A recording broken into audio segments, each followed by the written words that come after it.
જય ગણપતિ બાપા, જય અંબેમાં મિત્રો અને જય મહાદેવ મિત્રો. હું શોભના જોશી પાછો એક નવો વિડીયો લઈને આવી છું અને એ છે કન્યાકુમારીનો વિડીયો. મિત્રો કેમ કે અત્યારે નવરાત્રિ ચાલે છે, થોડીક મને કન્યાકુમારીની વાત યાદ આવી તો કહું છું.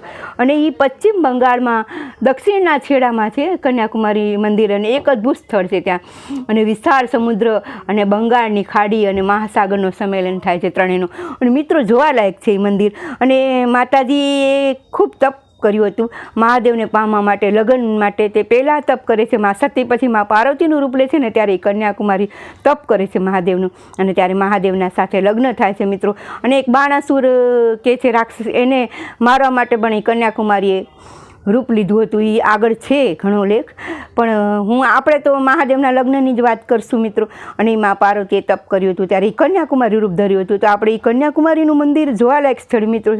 અને કન્યાકુમારીમાં જગદંબાનું રૂપ જ છે અને શક્તિપીઠ છે. અને મા શક્તિપીઠની એક માતાજીના પગની નિશાની છે ત્યાં. અને કહેવા જાઉં ને તો મિત્રો, એ કન્યાકુમારી માતાજીએ એક એવી નથડી પહેરી છે હીરાની જ્વેરત, એટલે એનું એટલું તેજ છે. અને એની આગળ પાછળ દરવાજા માતાજીના છે. એક આગળનો દરવાજામાં ખુલતા નથી, એક આગળનો દરવાજો પૂર્વ દિશાની તરફથી ખુલે છે. અને એ માતાજીનું એટલું તેજ છે ને મિત્રો. અને પહેલાંના જમાનામાં કહે છે કે મહાસાગરની અંદર રાજાઓ લોકો બોટ ચલાવતા ત્યારે એ હીરાના જ્વેરાની તેજને લીધે પોતે બોટને આગળ લઈ આવતા અને એ પોતે અકસ્માતના ભોગ બનતા. અને એટલું હીરાનું આખું મંદિર છે મિત્રો કન્યાકુમારીનું ત્યાં. અને તે જ્યાં ગયા હશે એ લોકોને તો ખબર જ હશે કન્યાકુમારીનું. અને સાચું કહું મિત્રો, કન્યાકુમારીના માતાજીના દર્શન એકવાર કરવા લાયક છે. અને અત્યારે તો નવરાત્રિ છે, તો જે કોઈ નજીક રહેતા હશે કન્યાકુમારી દક્ષિણ બાજુમાં, ત્યાં દર્શન કરજો મિત્રો.